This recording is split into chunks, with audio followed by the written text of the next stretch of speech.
What up, Bugles? I want to wish you a happy new year, and I hope 2024 will be great. This is the first video of the new year, and it's really special to me because today I'm gonna talk about my all-time favorite comic book writer, one and only Grant Morrison. So I want to welcome you to Love, Magic, and Insanity of Grant Morrison's DC Multiverse. But before I start, please don't forget to smash the like and subscribe button. It doesn't cost you anything, and it means world to us. Also, check out TikTok and Instagram. I know, Morrison's name is something that can spread the fear into the minds of the readers. They are so complex, so crazy. You need to know a ton of Silver Age comic books to fully understand their work. Your brain will explode even if you open comic book with the name Grant Morrison on it. Let's calm everybody, okay? That is just not true.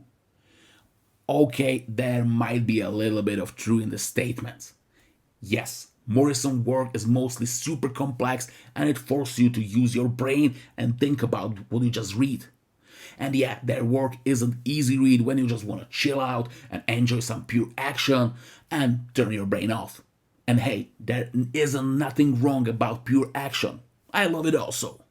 And when I want something like that, I grab some book from Jeff Jones, for example. He's great with big, fun, blockbuster stories. But when I want something more from comic book, when I want some death and lawyers, when I want to find some hidden gems and ideas, Chaos Magician Grant Morrison is one of the few authors you want to reach to. And in this video, I'm gonna try to guide you through his fantastic work in DC Comics. You can be sure it's gonna be one hell of a ride. One of the best quality of their work is the massive payoff you get from reading it, and especially its reread value. With every another reread, you find some hidden connection and details. We add more layers and meanings to whole story. Morrison themselves are aware of that fact as they show us in the first panel of their magnum opus, released back in the days in Vertigo imprint, The Invisibles, which starts with a sentence, "And so we return and begin again." I find it as a perfect inside joke. By the way, The Invisibles is, by my opinion, Morrison's hardest to read and crazy work he ever wrote. But it was also really influential, and Wachowski sisters were extremely inspired by it when they wrote the first Matrix movie. I could talk about similarities as a plot, narratives, visuals, just almost everything. Actually, I could make a whole separate video about it. And if you like to see such a video, just let us know in comment section and I will happily do it. Okay, I tell you just one least fact about Matrix and the Invisibles. After the Matrix sequels, Morrison themselves said he would be happy if Wachowski continued the ripoff of their The Invisibles. Sequels will be much better if they do it. Okay, but let's back to the DC Comics. Their first series was Fantastic Animal Man, by many referred as best comic book ever. It was collected in Animal Man by Grant Morrison Omnibus and it's just perfect. It is also one of the most comprehensible of their work, and there is a little joke about this series. It is rumored Morrison wrote this series as a therapy for themselves after their cat died. Their Animal Man is a revolutionary comic book full of unique ideas, and Morrison planted first seeds of their overall DC Comics epic saga in it. After success of Animal Man, Morrison starts to write a series called Doom Patrol, which is crazy, fantastic, and surreal take on superhero comic genre.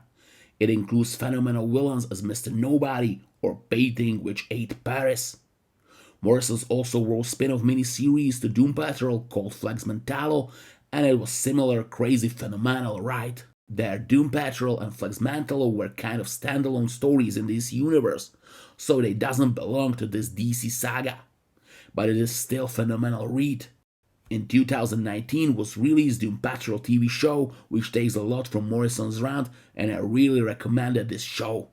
After that, Morrison wrote their legendary horror story, Batman Arkham Asylum, a series house on Series Earth. This story was instant classic and deep psychological horror. Interesting fact about it, Copy of this book was found in hotel apartment of DC's Heath Ledger after his death. As we all surely know, Ledger portrayed Joker in fantastic Dark Knight movie by Christopher Nolan. In Arkham Asylum book, Morrison created a unique take on Joker and changes of his character, which they developed more in their long-term Batman run, but I will talk about it later in this video.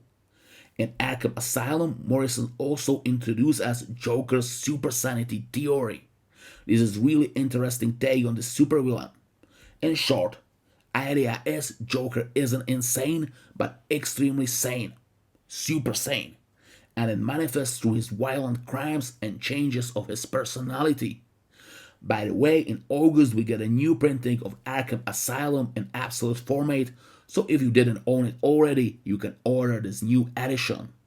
Before their big Batman run, Morrison returned to Batman and the Gothic story arc, which was 5-issue miniseries originally printed in Batman Legend of the Dark Knight series. This story was released in deluxe oversized edition, which is unfortunately OOP right now. Hopefully we get some new editions soon. In early 90s, Morrison's worked with another Scotland superstar writer, Mark Millar, and together they create Superhero Aztec and also work on their short but great Flash run. In April we finally get it collected in oversized deluxe edition. I'm surely gonna grab one for my collection.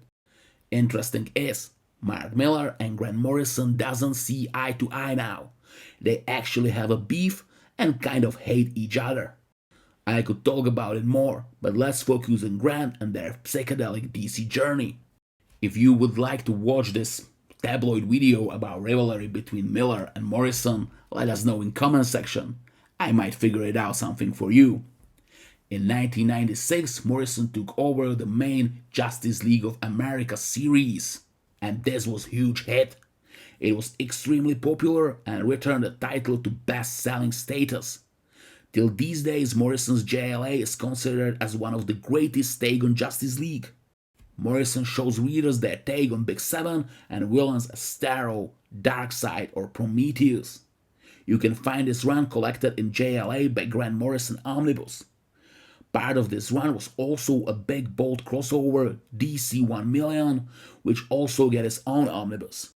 It featured a vision of the DC universe in the 853rd century, chosen because that is the century in which DC would have published issue 1 million of Action Comics if it had maintained a regular monthly publishing schedule. In DC 1 million Omnibus you got a whole main event plus all tie-ins, but main event is also collected in a JLA by Grant Morrison Omnibus. Tie-ins aren't actually must-read, so by my opinion, main event is enough. JLA by Grant Morrison Omnibus also includes JLA R2 miniseries, in which Morrison shows us their take on alternate evil Justice League called Crime Syndicate. These evil doppelgangers was also a crucial part of Jeff Jones' Justice League run, which was written as a part of New 52 initiative. In next years, Morrison was focused more on the independent projects, but in 2005 he came back to DC Comics and wrote Seven Soldiers, which featured the Manhattan Guardian, Mr. Miracle, Clarion the Witch Boy, Bull Eater, Frankenstein, Zatanna, and Shining Knight. The series consists of 7 interlinked 4-issue miniseries with 2 book and volumes, 30 issues in all. Series was focused on magical part of DC Universe and was also a crucial part of Morrison's DC epic saga. Seven Soldiers Omnibus got new printing just last month, so now it's perfectly available. Dan Didio, the editorial vice president of DC Comics at the time, was impressed with Morrison's ideas for revitalizing many of DC redundant characters. Giving them the unofficial title of Revamp Guy, Didio asked them to assist in sorting out the DC universe in the wake of the Infinity Crisis. Morrison was one of the writers on the 52, a year-long weekly comic book series that started in May 2006 and concluded in May 2007. I need to confess, 52 is one of my favorite DC events, and 52 Omnibus is my all-time favorite omnibus.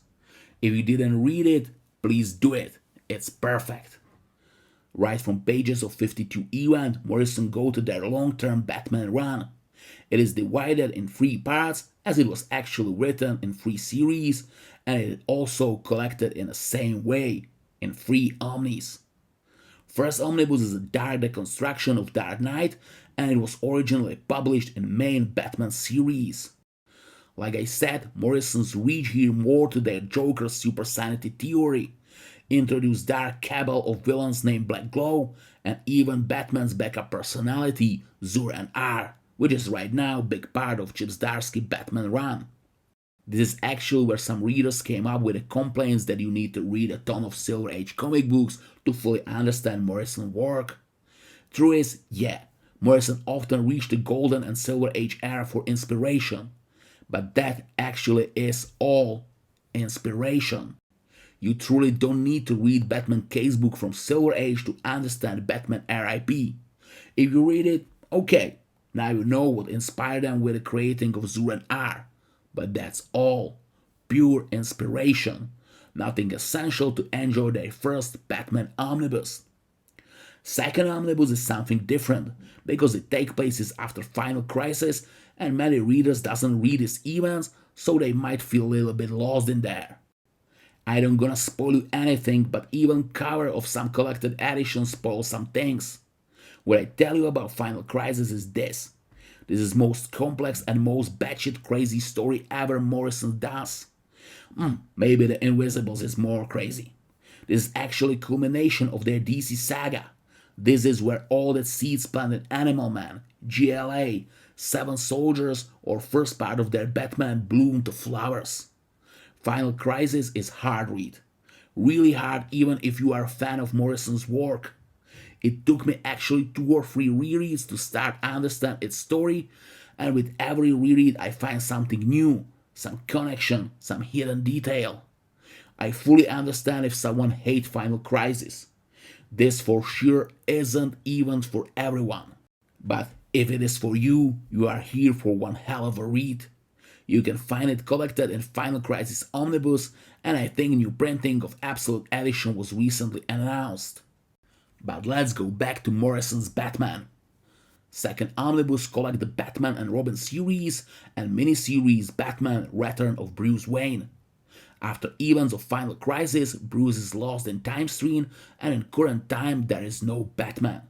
So Dick Grayson to Cape of Dark Knight, and with Bruce's son, Damian Wayne, they are a new dynamic duo. I absolutely love how Morrison presents this reverse dynamic of Batman and Robin. Grayson's Batman is fun and positive, while Damian's Robin is broody, dark, and violent. I love it so much. In third omnibus, which was originally released in series Batman Incorporated, is Bruce finally back, and he created the international worldwide network of Batman. Morrison's goes here for funny Silver Age feeling with crazy characters and adventures, at least in the first half of book. Second half is epic, heartbreaking conclusion of the whole Batman saga, and man, I can't even talk about it without getting emotional. No, I don't tell you more. Read it, it's fantastic. I also need to mention their work with Superman.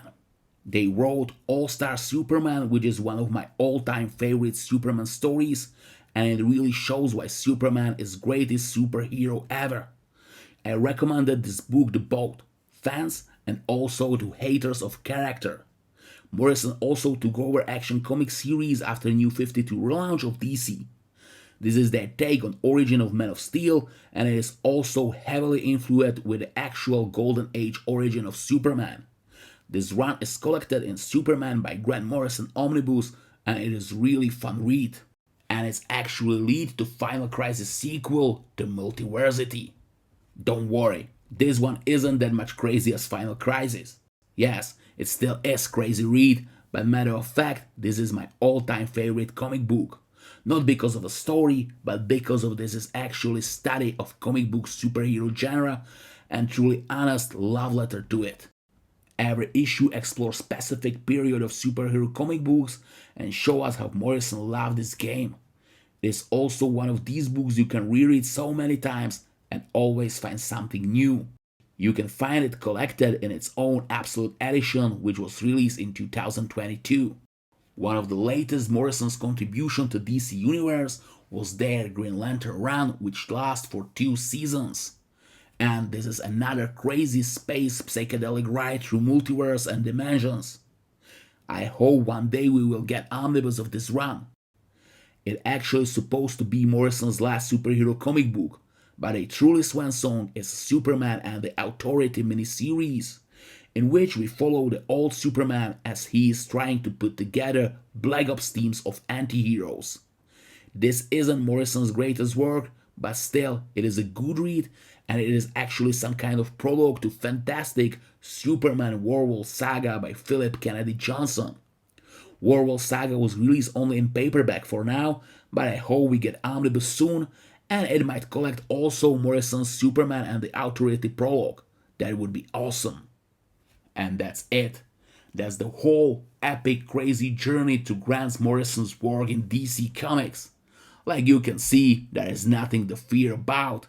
Embrace this road and you will enjoy some pretty epic reads. Not singular read, but plural reads. Because like I said before, Morrison's work is the best on the rereads. Most of these comic books you can find in our eShop, comicsbugle.com. Your friendly neighborhood comic book shop in Europe.